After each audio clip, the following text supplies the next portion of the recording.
রয়েছি সুস্মিতা সাহার বাড়িতে। দেখুন, আমরা গত কয়েকদিন ধরে অবগত হয়েছি এএসপি পলাশ সাহা তার সুইসাইড এবং সুইসাইড নোট আসলে কী লেখা ছিল আমরা সবাই পড়েছি, আমরা মোটামুটি সবাই কম বেশি জানি। তো তার ওয়াইফ, আজকে তার সাথে আমরা সরাসরি কথা বলবো, কারণ যতগুলো ঘটনা প্রচার হয়েছে, যতগুলো কথা ঘটছে, তো এই কথাগুলো কতটা যুক্তিযুক্ত, কতটা সত্যি, আমরা পলাশ সাহার মায়ের কথা শুনেছি, তার স্টেটমেন্ট নিয়েছি। আমরা এবার তার ওয়াইফের, যেহেতু একটা বাড়িতে 3 জন মানুষ থাকতেন, এই 3 জনের বন্ডিংটা কেমন ছিল, আজকে পলাশ সাহাকে কেন সুইসাইড করতে হলো, আজকে এত অল্প বয়সে বিয়ে হয়ে কেন আজকে তাকে লাল টিপ না করে সিধি সাদা করে কেন তাকে একটা সাদা ওড়না পরে আজকে ঘুরতে হচ্ছে, এই কথাগুলো শুনবো। আপনার নাম? আপনার নাম? সুস্মিতা সাহা। কি হয়েছে আসলে? আচ্ছা, আপনি একটু আমাকে বলুন যে আপনার হাজবেন্ডের, দেখুন অবশ্যই আপনার হাজবেন্ড বা সে সুইসাইড করেছে এটা কাম্য নয়, কিন্তু সংক্ষেপে একটু যদি বলেন যে আসলে এমন কোনো ঘটনা ঘটেছিল যার জন্য তাকে সুইসাইড করতে হলো?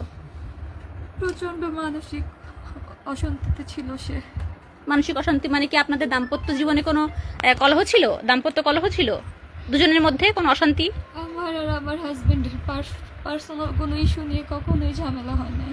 তাহলে আপনার কোনোই সিরিয়াস কোনো ঝামেলা হয় নাই। বিয়ের প্রথম দিকে 1-2 বার হলেও সেটা খুব সামান্য, যেটা সব ক্ষেত্রেই হয়। স্বাভাবিকভাবে হয়ে থাকে প্রত্যেকটা হাজবেন্ড ওয়াইফের মধ্যে, সেটা খুব স্বাভাবিক ছিল।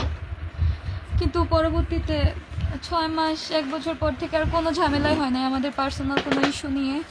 আমার আর আমার হাজবেন্ডের মধ্যে কোনো সমস্যাই ছিল না। তাহলে সুইসাইড করার মতো এরকম একটা ঘটনা এরকম এসে গেল, এটা কেন হয়েছে আপনার দৃষ্টিতে? আমার শাশুড়ি মা, সে প্রথম থেকেই আমারকে চাইতো না বা আমাকে পছন্দ করতো না, বা তার কোনো একটা এথিক্স ছিল যে ঘরের বউ, বিয়ে হবে, বিয়ের পরে বাচ্চা নিবে, বউ থাকবে সংসার, আর বাচ্চা নিয়ে সে তার বাচ্চাকে নিয়ে, মানে আমার হাজবেন্ডকে নিয়ে সে থাকবে।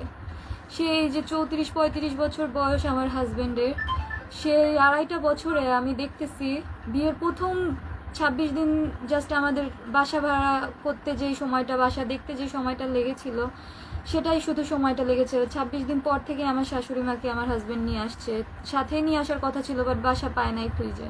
ঢাকার বাসা একটু খুঁজতে তো টাইম লাগে। বাট ওই 26 দিন থেকে আমি এই 2.5 বছরে প্রত্যেকটা দিন, একটা দিন সকালেও আমি দেখি নাই যে সে তার ছেলেকে খাওয়াই দেয় নাই।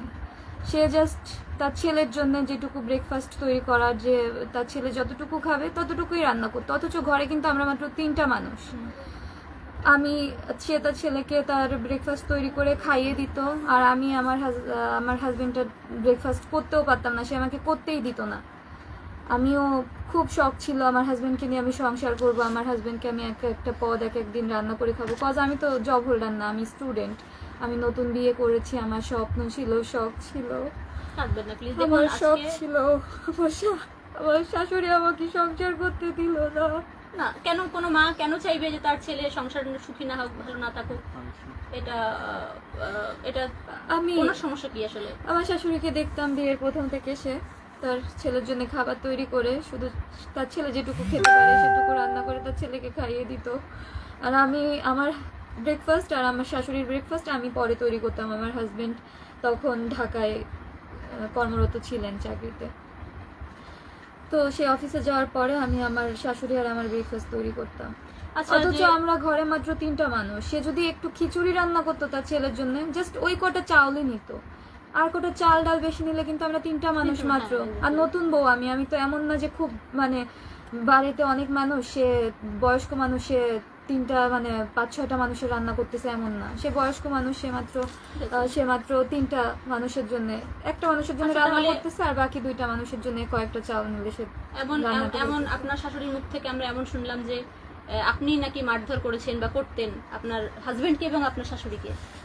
এটা মিথ্যা কথা। আমার আমার শাশুড়ি আমাকে, যেদিন আমার হাজবেন্ড সুইসাইড করে, এই যে আমাকে আমার শাশুড়ি আহত করছে, ইভেন আমার চুলের মুঠি ধরে অনেক চুল ছিঁড়ে ফেলছে, চুল টানতে টানতে আমার মাথা ঘাড় ব্যথা গেছে, আমার এই যে ঘাড়ের এই পাশেও দাগ আসছে চুলের এই দিক থেকে। তো না, দেখুন, এটা আসলে অবশ্যই কেউ এই যে আমার এই যে রক্ত বের হয়ে গেছিল, পরে আমি এখন শুকিয়ে গেছে অলরেডি, এখন তো একদিন এই হয়ে যে গেছে। শুকিয়ে গেছে। আমার হাত মোড়ানো ছিল। মনে ছিল মানে আমার হাজবেন্ড, আমি যাতে তার মা আমাকে হিট করতেছে, আমি যাতে তার মাকে প্রোটেক্ট করতে না পারি, মানে আমি নিজেকে যাতে প্রোটেক্ট করতে না পারি, সেজন্য আমার মানে সে বয়স্ক মহিলা ছিল। আমার হাজবেন্ড ভাবছে যে আমি যদি তার মা আমাকে মারতেছে, আমি যদি তাকে একটা ধাক্কা মারি সে তো পড়ে যেতে পারে, সেজন্য আমার হাজবেন্ড আমার হাত ধরেছিল। অথচ সে তার মাকে একবার বলে নাই যে মা তুমি ওকে এভাবে মেরো না, সে আমার হাত ধরে রাখছে। তো পরে আমি কি করলাম, আমার যখন খুব মানে একদম সহ্যের সীমা অতিক্রম হয়ে গেল, আমার চুল টানতে টানতে মাথা, যখন আমার মাইগ্রেনের প্রবলেম আছে, মাথা ব্যথা হয়ে গেল, চুল ছিঁড়ে যাচ্ছিল, আমি বুঝতে পারতেছিলাম যে একটা একটা করে চুল ছিঁড়তেছে খোপার মধ্যে থেকে, যে এটা টানলে যেটা হয়।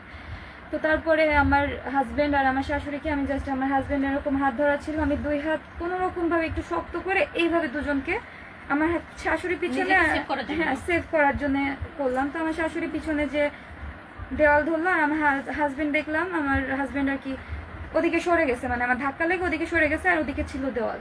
তো আমার হাজবেন্ডকে আমি যাতে তার মাথাটা দেওয়ালে না লাগে, আমি জাস্ট, আমার ভাই হয় ও, আমার হাজবেন্ডের এইখানে হাত দিছি, কারণ ও তো হাতে ধরলে তো ওকে আমি ধরতে পারবো না, আর মাথা যে লাগবেই, সো দ্যাট আমি এইখানে ধরছি যাতে ওর মাথাটা না পড়ে। এর মধ্যে আমি যে ধরলাম ওর ঘাটটা ধরলাম, আমার শাশুড়ি এর মধ্যে আবার এসে আমার চুল টেনে আমার এত হাতে। কিছু কেন, মানে এত মারামারির পর্যায়ে চলে গেছে মাত্র এটুকু সময়, এত কেন এত কিছু, এত এরকম একটা আচ্ছা তাহলে তো আবার সেই শুরু থেকে বলতে হয়। আগের দিন আমার হাজবেন্ড, মানে যে সেদিন যে মারা গেল 7 তারিখ 6 মে,